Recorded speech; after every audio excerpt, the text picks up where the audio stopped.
Donald Trump posts about tariffs again. This time, one target is Europe, with a Morning Post saying the European Union will face a 50% tariff and soon. Mark Carney's really in the hot seat now. Welcome back to Moose and Loose. My name's David. Today we got Danielle Smith issuing a warning to him to step up, to do what's right for Canadians. We've got the American government stepping in and taking over the ostrich situation because our government is horribly corrupt. Let's jump into this. First up, a little recap on the ridings here. So this one, the Terra Nova Peninsulas, it flipped by the Liberals winning by 12 votes to the Conservatives. So now the Liberals are down to 169 seats. They could go down to 168 if a by-election should be called for the one riding in Quebec that had the wrong postal code address on the mail-in ballots. And we've got this one here, the Windsor riding, going to the Conservatives by just 4 votes. So now we're just waiting for that one riding in Quebec. We've got this one here saying Canadian government has to allow home prices to fall to make housing more affordable, experts say. Yeah, no kidding. What person can come out of school and buy a $700,000 house? It's just, the jobs don't pay that. You don't get out of school, even out of prestigious school. Say you went to Harvard and you came back to Canada, you're not getting a job that pays enough to buy an $800,000, $700,000 house. There's no CEO jobs out of school. This is going to hurt anyone who bought a house in the last few years. And I know a lot of people who have. People who bought in through FOMO, they were worried about the market and jumping in and just spooked into buying a house in 2022 are going to get absolutely tanked by Justin Trudeau. His advice saying the interest rates were going to be low forever. Justin Trudeau's a liar. Newsflash for anyone who doesn't know. We also got another liar. This guy, Mark Carney, coming out saying he's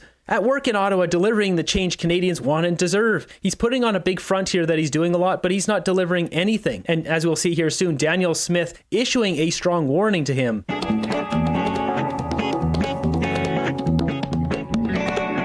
So a whole bunch of photo ops of him doing things, but he's not actually getting anything done.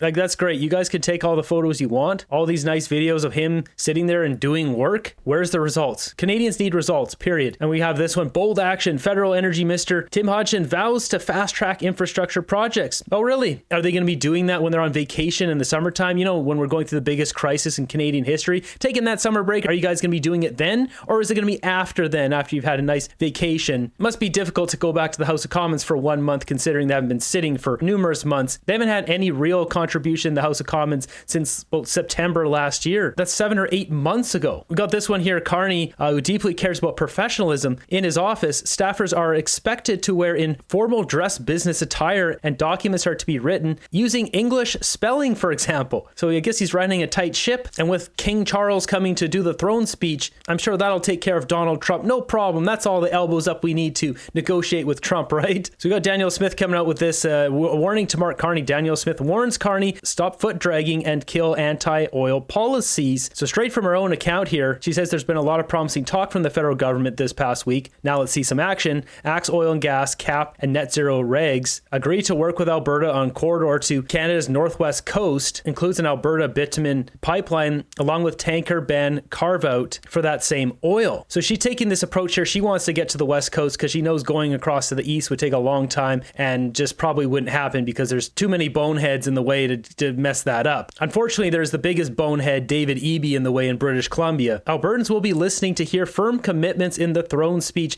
hoping it doesn't disappoint. Too much at stake for the future of this country. Within the article, she goes on to say, enough with the foot dragging, enough with trying to maintain the same failed policies of the last 10 years. Let's get going. She also said, so far, I'm not seeing anything here to suggest that there's a true change of heart. She also said they don't have too much time.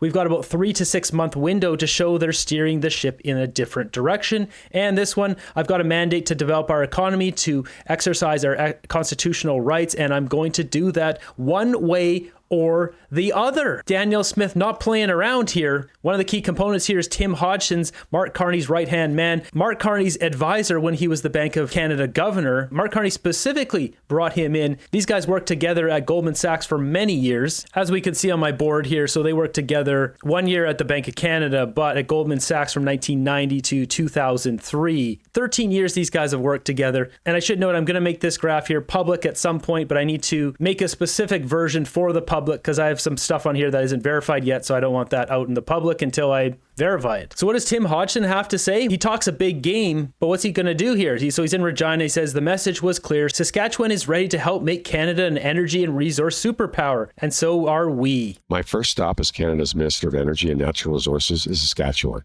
a province where much of my family's story began. This is a place that's home to the farmers who feed us and the resources that power us. But more than that, it's home to people with the solutions to help build our new economy. And This is just liberals right here. Flowery videos with no results. That's all this is. that Canadian economy will be the strongest in the G7. The nation-building projects Why? Under what metrics will Canada be the strongest in the G7? Because you say so? Show us definitive proof. Where's your plan? Mark Carney's not doing a budget. Oh, now he is doing a budget because he was shamed into doing it, because everyone who expects the banker to do a budget, except Mark Carney himself.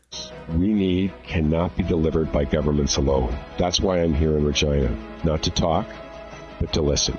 Because Okay, this is more filth. He's going to make Canada both a conventional and clean energy superpower. both conventional and clean energy. So let's get to work with collaboration and a shared love of this country.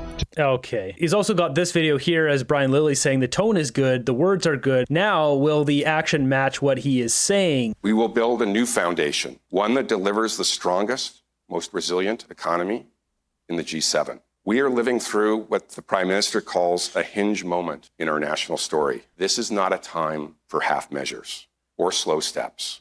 It's a time for bold action, clear decisions, and a renewed spirit for building. That means reframing the national conversation. No more asking why build. The real question is, how do we get it done? You can start by not doing flowery videos on social media and actually announce, like, cutting the oil and gas emissions cap, cutting the industrial carbon tax, announcing pre-approved zoned areas for mining and oil and gas exploration, approving LNG terminals, you know, all that stuff that would make Canada prosperous. Maybe start there. That means breaking apart barriers and cutting through red tape. It also means doing things responsibly the first time, meeting our duty to consult so Indigenous peoples are true partners, and protecting our environment so we don't have to clean up mistakes later. I want to be very clear. In the new economy we are building, Canada will no longer be defined by delay. We will be defined by delivery.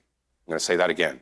In the new economy we are building, Canada will no longer be defined by delay. We will be defined by delivery. Okay, so what are you announcing today? Nothing? It's nothing. What are they building? Exactly. What are they building? More social media flowery videos with nothing to deliver. That's all they say is we will build. What are they effing building? Talk, talk, talk, no action. Cut red tape for what? Apartment buildings or houses? They'll make it so Brookfield can build more modular houses much easier. I'm sure of that. Yeah, normally good words are a good signal, but with this party, they are just virtually meaningless. Exactly. A lot of yapping, not much doing. Moving on here, we've got an update on the ostrich situation. This is getting wild. So just to break this down, in the middle of the night, someone, we don't know who, used a drone, a giant drone, flew it over the ostriches 1 a.m. and used a pew-pew on the drone to assassinate the largest, biggest male on the farm. These people doing this, they're absolutely out of control. Like, people are sleeping around that area in tents. There's people obviously live in the house, assassinating ostriches right next to people sleeping by these ostriches. Now the American government, RFK, is in contact with the family of the farm, and they're dealing with this. You can't make this up. This is so crazy that America has to step in.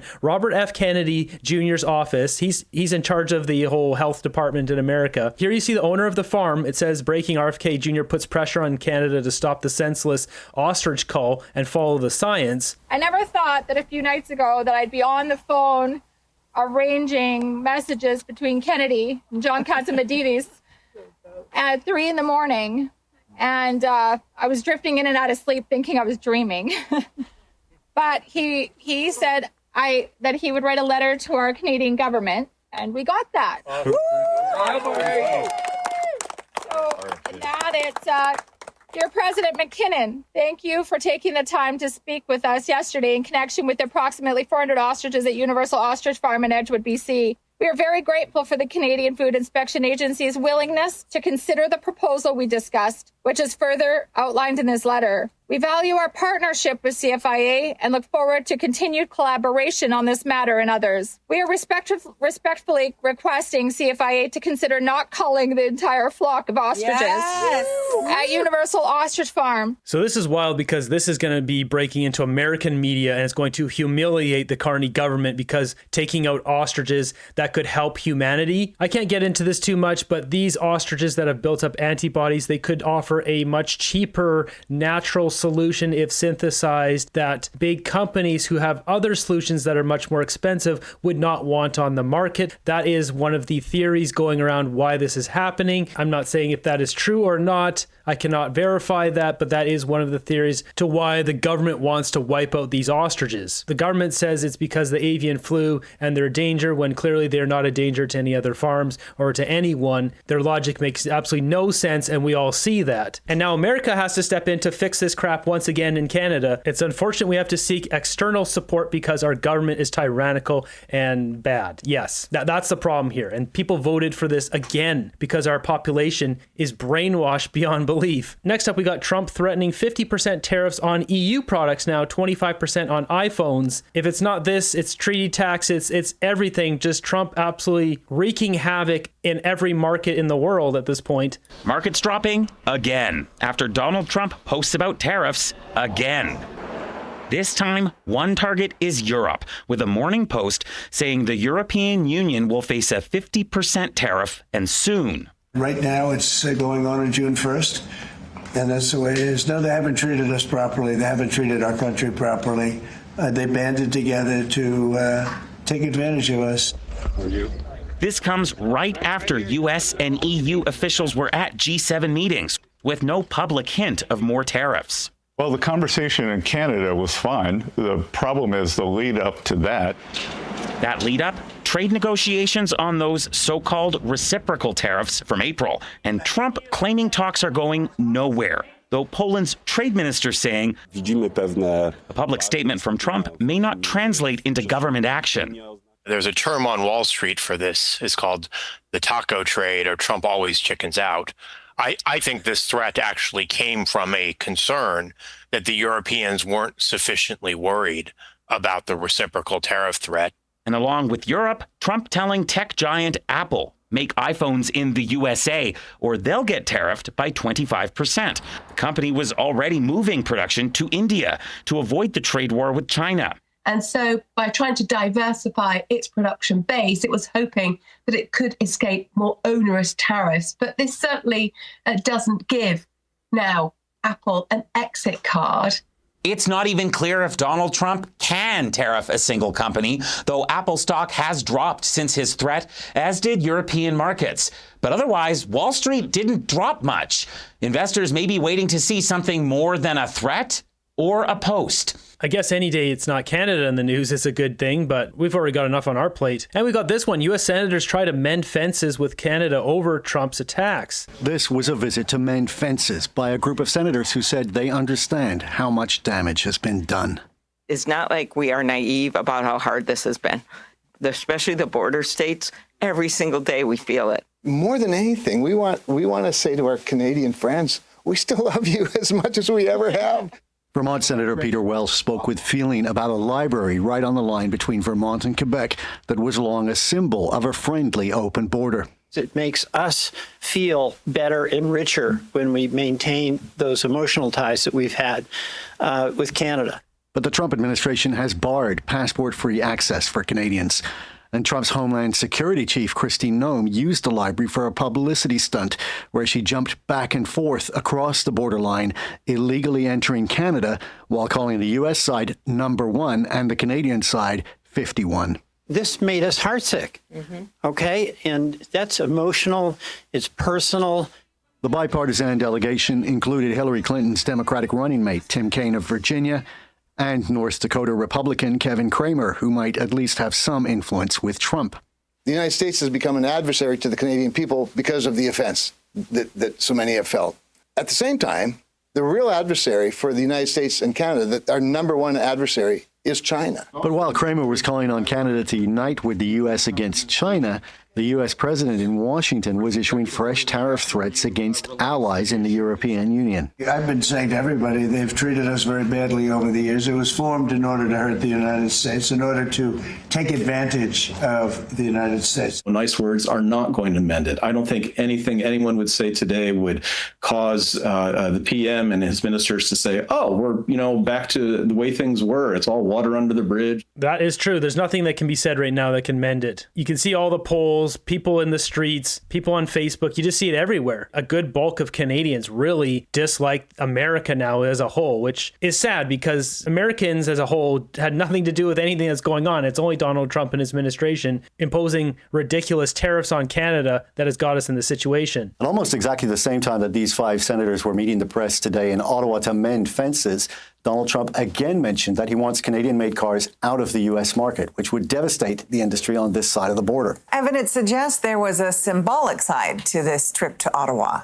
You definitely got the sense that these senators were sincere about their desire to restore the relationship. Certainly when they talked about the financial hit that their own states are taking from Canadian travel and consumer boycotts, they seemed sincere. But they are just 5 senators out of 100.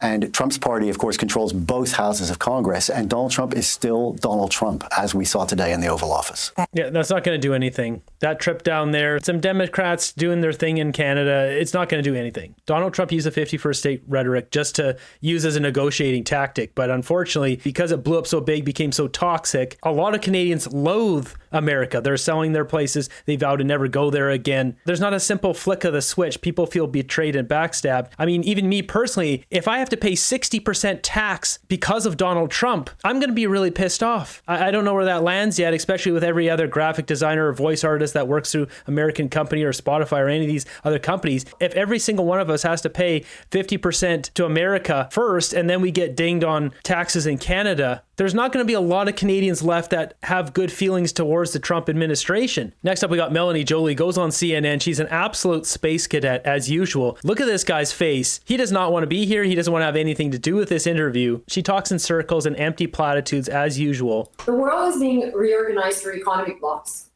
And because of the rules of trade being yet rewritten, we need to, as the new Canadian industry minister, we need to do the job to attract. Look at this guy's face. He's just like, please get me out of here. Investments to attract talent. And there is more than ever a global competition to do that. So when someone does that, you see his mouth here? He's doing this. He's trying to soothe himself because he is so bored. He feels uncomfortable. He's trying to stay awake. It's a gentle, soothing technique to kind of almost occupy his brain, because every time she speaks, nothing comes out. Ever a global competition to do that.